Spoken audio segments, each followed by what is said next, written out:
दोस्तों स्वागत है आपका मेरे चैनल स्टेप टू स्टेप में। पिछले वीडियो में हम एसक्यूएल क्या होता है उसके बारे में समझे थे और आज हम एसक्यूएल के सब लैंग्वेजेस को अच्छे से जानेंगे। तो चलिए शुरू करते हैं।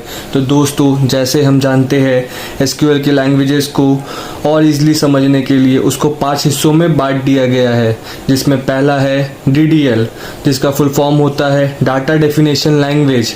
It is actually consists of SQL command that can be used to define the database schema. It is a set of SQL commands used to create, modify and not delete database structure but not data. आसान भाषा में कहा जाए तो DDL command का use database schema को define करने के लिए किया जाता है, जिसमें हम SQL कमांड का यूज़ से क्रिएट, मॉडिफाई और डिलीट करते हैं डेटाबेस स्ट्रक्चर को। अब चलिए देखते हैं DDL में कौन कौन से कमांड होते हैं। पहला है क्रिएट। ये कमांड डेटाबेस क्रिएट करने के लिए यूज़ किया जाता है या उसका object like table, index, function. दूसरा है ड्रॉप स्टेटमेंट, जिससे हम टेबल को हमेशा के लिए डेटाबेस से परमानेंट डिलीट कर सकते हैं। तीसरा है अल्टर। अल्टर का यूज़ टेबल में कुछ भी डेटा को अल्टर मतलब चेंज करने के लिए यूज़ किया जाता है। अब चौथा ट्रंकेट। इसमें हम टेबल के सिर्फ डेटा को डिलीट कर सकते हैं और टेबल के स्ट्रक्चर को रहने देते हैं। अब बचा last rename. This is use to rename an object existing in the table. इसका मतलब कि हम नाम को जो पहले से डेटाबेस में है उसको चेंज कर सकते हैं, रीनेम दे सकते हैं। इसी के साथ DDL के सारे कमांड ख़त्म हुए। अब है दूसरा लैंग्वेज DQL, जिसका फुल फॉर्म है data query language. This statement are use for performing queries on the data within schema object. इसका मतलब ये है कि DQL हमें डाटा में क्यूरी परफॉर्म करने के लिए यूज़ किया जाता है। The DQL include select command. This command allows getting the data out of the database to perform operation with it. इसका मतलब DQL में सेलेक्ट कमांड का यूज़ करते हैं हम डाटा को डेटाबेस में लाने के लिए। DQL में एक ही कमांड है जिसका नाम सेलेक्ट है। It is use to retrieve data from the database. इसका मतलब सेलेक्ट स्टेटमेंट हमें डाटा को रिट्रीव करने के लिए मदद करती है डेटाबेस में। फिर तीसरा लैंग्वेज है DML, जिसका फुल फॉर्म होता है data manipulation language. DML are the SQL commands that deal with the manipulation of data present in the database belong to DML and this includes most of the SQL statement। इसका मतलब ये है कि DML वो SQL command है जो data के manipulation से डील करता है, जो डेटाबेस में प्रेजेंट होती है।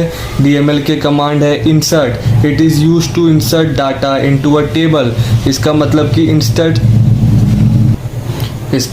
कि इंसर्ट स्टेटमेंट हमें टेबल में डेटा इंसर्ट करने में मदद करती है।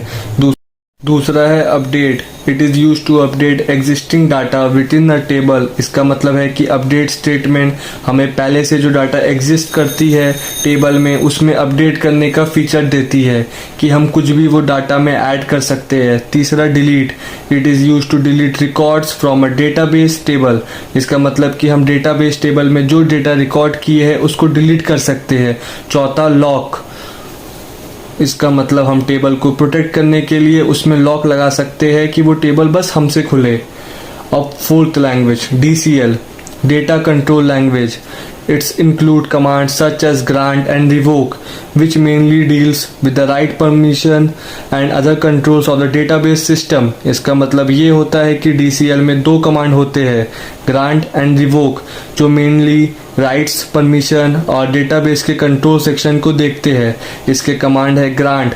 This command gives user access privilege to the database. इसका मतलब कि ग्रांट कमांड हमें यूज़र एक्सेस प्रिविलेज प्रोवाइड करता है डेटाबेस। और दूसरा है रिवोक।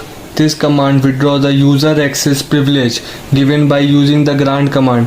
आसान भाषा में कहा जाए तो जो हम यूज़र को डेटाबेस से यूज़र एक्सेस का प्रिविलेज यानी फैसिलिटी मिलता है ग्रांट कमांड यूज़ करने से, वो सारे एक्सेस रिवोक हमसे छीन लेता है डेटाबेस में। अब हम आ गए हैं वीडियो के लास्ट पार्ट में।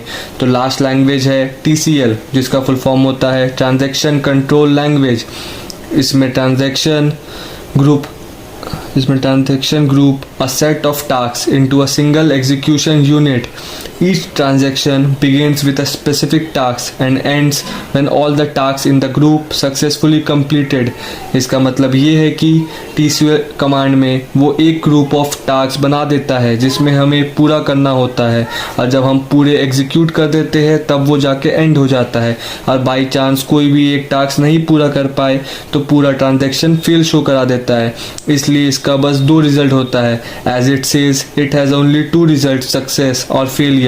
इसका 3 कमांड होते हैं. पहला कमिट, जिसका मतलब टास्क करना शुरू करते हैं. दूसरा रोल बैक, ये तब यूज़ करते हैं जब कोई एरर शो कर देता है. और लास्ट है सेव पॉइंट, ये ट्रांजैक्शन में सेव पॉइंट करके रख देता है, यानी जितना काम किए वो वहाँ तक सेव हो जाएगा. नेक्स्ट टाइम उसके आगे से डेटाबेस में फंक्शन और टास्क चालू करना होगा. इसी के साथ आज का वीडियो ख़त्म होता है. उम्मीद करता हूँ आपको वीडियो पसंद आई हो और सारे पॉइंट्स क्लियर हो गए हो. वीडियो पसंद आई हो तो चैनल को सब्सक्राइब कर दो, लाइक कर दो और दोस्तों के साथ शेयर कर दो. शुक्रिया.